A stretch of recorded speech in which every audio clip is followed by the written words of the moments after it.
तो जय हिंद मेरे प्यारे साथियों। दोस्तों मैं विशाल आपके अपने इस YouTube चैनल पर स्वागत करता हूं।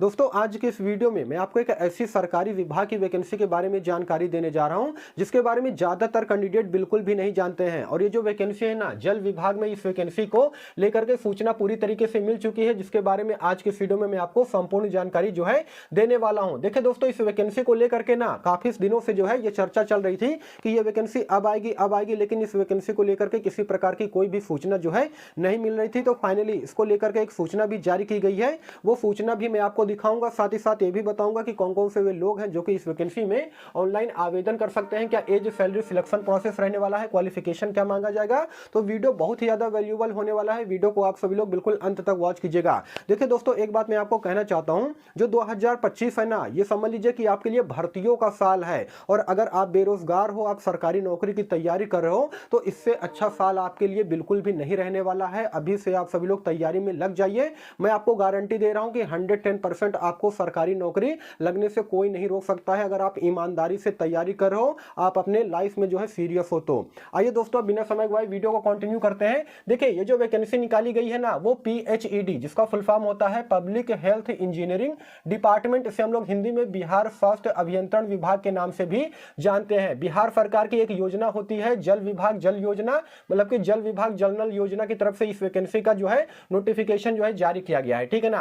अब देखिए, टोटल पोस्ट की अगर मैं बात करूंगा दोस्तों, तो इसमें 3314 पदों पर इस वैकेंसी को लेकर के सूचना जो है पूरी तरीके से मिल चुकी है, जिसमें कि अलग अलग प्रकार के पोस्ट जो है शामिल है। इसमें देखिए, अगर आप 10वीं पास हो, 12वीं पास हो, ITI कर रखा है, डिप्लोमा कर रखा है, तो भी इस वैकेंसी में ऑनलाइन आवेदन कर सकते हो। सभी के लिए यहाँ पर पोस्ट जो है जारी की गई है। तो देखिए, पद की अगर मैं बात करूंगा दोस्तों, तो निम्न वर्गीय लिपिक, जिसे हम लोग LDC कहते हैं, यानी कि लोअर डिवीजन क्लर्क के नाम से भी जानते हैं। और ये जो वैकेंसी है ना, ये देखिए SSC की तरफ से भी निकाली जाती है। ठीक है ना, या फिर डाटा एंट्री ऑपरेटर हो गया, इसे SSC के द्वारा निकाला जाता है, लेकिन इस बार जो है BSSC के द्वारा ये जो नोटिफिकेशन जो है रिलीज किया जाएगा। इसमें देखिए, नंबर ऑफ टोटल सीट की अगर मैं बात करूंगा, तो LDC के पोस्ट पर 230 सीटों पर वैकेंसी जारी की जाएगी, जिसमें कि सभी 12वीं पास कैंडिडेट जो है इसमें अप्लाई कर सकते हैं। उसके अलावा इसमें परिचारी के भी पोस्ट शामिल है, जिसमें कि 371 सीटें हैं। इसमें सभी 10वीं पास मेल और फीमेल कैंडिडेट परिचारी के पोस्ट के लिए अप्लाई कर सकते हैं।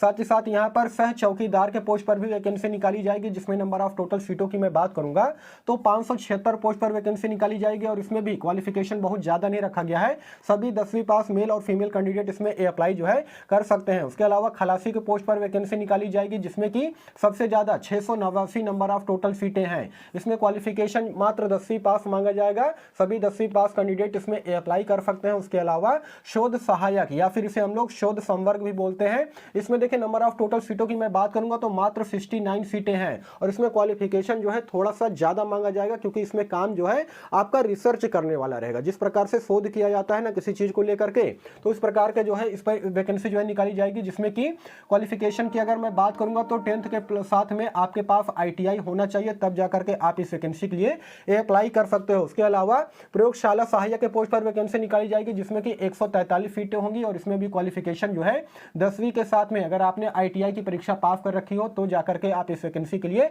अप्लाई कर सकते हो। और देखिए, यहां से लेकर के यहां तक आप सभी लोग जो देख रहे हो 6 प्रकार के पोस्ट में जो मैंने आपको बताई है ना, इसमें क्या होगा कि ये जो पोस्ट है ना BSSC के द्वारा निकाली जाएगी। ठीक है ना, यानी कि बिहार स्टाफ सिलेक्शन कमीशन के द्वारा ये 6 पोस्ट निकाली जाएगी।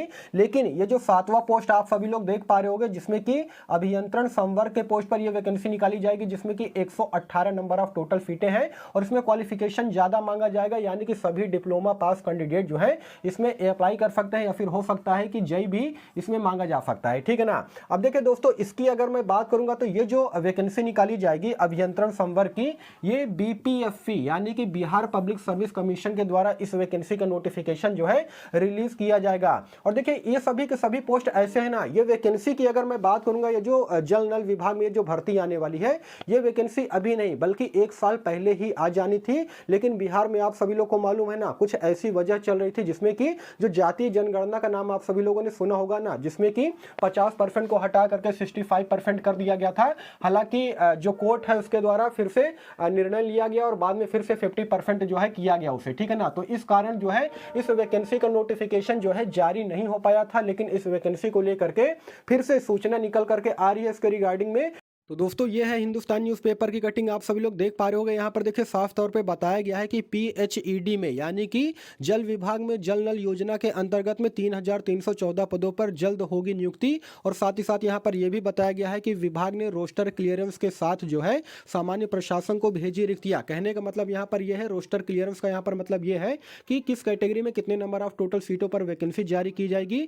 इसको लेकर के सामान्य प्रशासन ने रिक्ति जो है भेज दी है। साथ ही साथ यहाँ पर यह भी बताया है कि विभाग के प्रधान सचिव ने कहा कि अभियंत्रण संवर्ग में 118 पदों पर नियुक्ति की जाएगी, जिसके बारे में मैंने आपको व्हाइट बोर्ड पर अच्छी तरीके से समझा दिया है, ठीक है ना। थोड़ा सा स्क्रॉल करेंगे, यहाँ पर आप सभी लोग इस चीज पर नजर डालिएगा। यहाँ पर यह भी बताया गया है कि विभाग के जो प्रधान सचिव है पंकज कुमार के अनुसार अभियंत्रण संवर्ग में 118 पदों पर नियुक्ति जो है कराई जाएगी। इसमें 113 पद जो है सहायक अभियंता यानी कि असैनिक के, और 5 पद जो होंगे वो सहायक अभियंता यानी कि यांत्रिक के होंगे। इन पदों के लिए चयन प्रक्रिया जो है बिहार लोक सेवा आयोग यानी कि बीपीएससी के द्वारा जो है कराई जाएगी। बाकी के जो 6 पोस्ट के बारे में मैंने आपको जानकारी दी थी, उसका जो सिलेक्शन प्रोसेस हो वो बीएसएससी यानी कि बिहार स्टाफ सिलेक्शन कमीशन के द्वारा जो है कराई जाएगी, ठीक है ना। और यहाँ पर देखिए ये भी बताया गया है कि मतलब कि अलग अलग प्रकार के पोस्ट पर भर्ती जारी की जाएगी, जिसमें कि चौकीदार हो गया, उसके अलावा शोध संवर्ग हो गया, प्रयोगशाला सहायक हो गया। कितने प्रकार के पदों पर भर्ती जारी की जाएगी उसके बारे में यहाँ पर देखिए जानकारी दी गई है, ठीक है ना। तो दोस्तों ये एक बहुत बड़ा समझ लीजिए कि संकेत है कि इस वैकेंसी का नोटिफिकेशन बहुत जल्द जारी किया जाएगा, और इसकी तैयारी आप सभी लोग अभी से शुरुआत कर दीजिए। ये वैकेंसी जो है पूरी तरीके से संविदा भर्ती होगी, लेकिन इसमें आपको कोई जो है निकाल नहीं सकता है, ठीक है ना। किस स्थिति में निकाला जाएगा,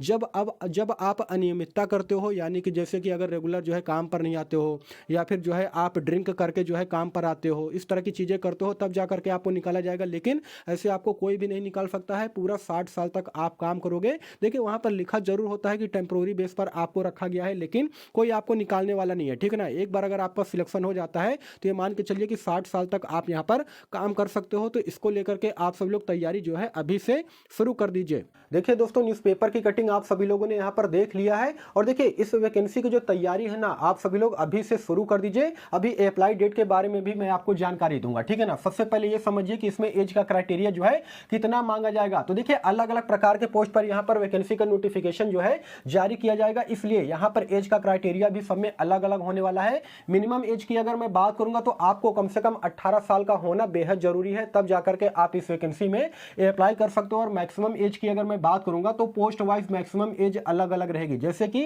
किसी किसी पोस्ट में 27 साल, किसी किसी पोस्ट में 30 साल और किसी में 32 साल का एज का क्राइटेरिया रखा जाएगा। साथ में एज में आपको रिलैक्सेशन भी देखने को मिलेगा एज पर गवर्नमेंट रूल के अकॉर्डिंग। जो ओबीसी के कैंडिडेट को 3 साल और एससी एसटी के कैंडिडेट को 5 साल का छूट दिया जाता है ना, वो आपको इस वैकेंसी में देखने को मिलेगा।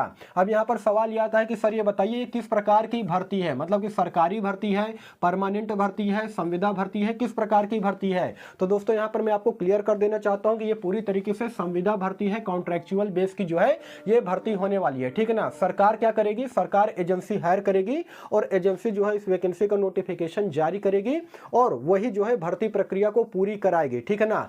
जल विभाग में ये भर्ती निकल करके आने वाली है, तो आपके लिए बहुत ही शानदार मौका है। और इसमें देखिए क्वालिफिकेशन भी बहुत ज्यादा नहीं मांगा जा रहा है। अगर आप 10वीं पास हो, 12वीं पास हो या फिर ग्रेजुएशन पास हो, तो आप इस वैकेंसी में ऑनलाइन आवेदन जो है कर सकते हो।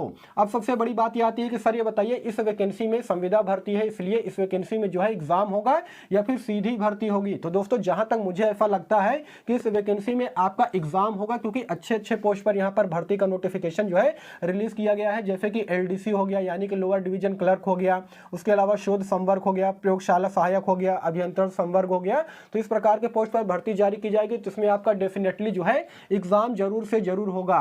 अब देखिए सैलरी की अगर मैं बात करूंगा दोस्तों, तो यहाँ पर सैलरी के बारे में जानकारी नहीं दी गई है। यहाँ पर जो न्यूज़पेपर की कटिंग मैंने आपको दिखाया था उसमें भी सैलरी का जिक्र कहीं नहीं किया गया है, लेकिन फिर भी मैं आपको एक अनुमान के मुताबिक बताता हूं कि इसमें पोस्ट वाइज सैलरी जो है अलग अलग होने वाली है। जैसे कि अगर आपका सिलेक्शन जो है परिचारी हो गया, सह चौकीदार हो गया, खलाफी हो गया, इन सभी पोस्ट पर होता है, तो आपको जो मासिक वेतन दिया जाएगा वो 18,000 रुपए या फिर 25,000 के आसपास दिया जाएगा। लेकिन वहीं पर अगर आपका सिलेक्शन जो है एलडीसी यानी कि लोअर डिवीजन क्लर्क के पोस्ट पर होता है, प्रयोगशाला सहायक के पोस्ट पर होता है या फिर अभियंत्रण संवर्ग के पोस्ट पर होता है, तो इसमें 35,000 रुपए का वेतन आपको जो है दिया जाएगा। और साथ में इसमें आपको अदर अलाउंसेस भी दिया जाएगा। अब सबसे बड़ा सवाल ये आता है यहाँ पर कि सर ये बताइए इस वैकेंसी का जो सिलेबस है वो क्या रहेगा। दोस्तों अगर आप इस वैकेंसी को लेकर के बिल्कुल सीरियस हो, सिलेबस चाहते हो, तो एक बार आप सभी लोग कमेंट कर दीजिएगा, ठीक है ना। कमेंट सेक्शन में कमेंट कर दीजिएगा। इसके रिगार्डिंग में सिलेबस को लेकर के मैं एक सेपरेटेड वीडियो बना करके आपको दोबारा जो है जानकारी दूंगा, ठीक है ना। क्योंकि अगर इस वीडियो में मैं आपको सिलेबस के बारे में बताने लगूंगा तो वीडियो बहुत ही ज्यादा लंबा हो जाएगा, इस चीज को आप लोग समझिएगा, ठीक है ना। अब अंत में हम लोग बात कर लेते हैं अप्लाई डेट को लेकर के दोस्तों।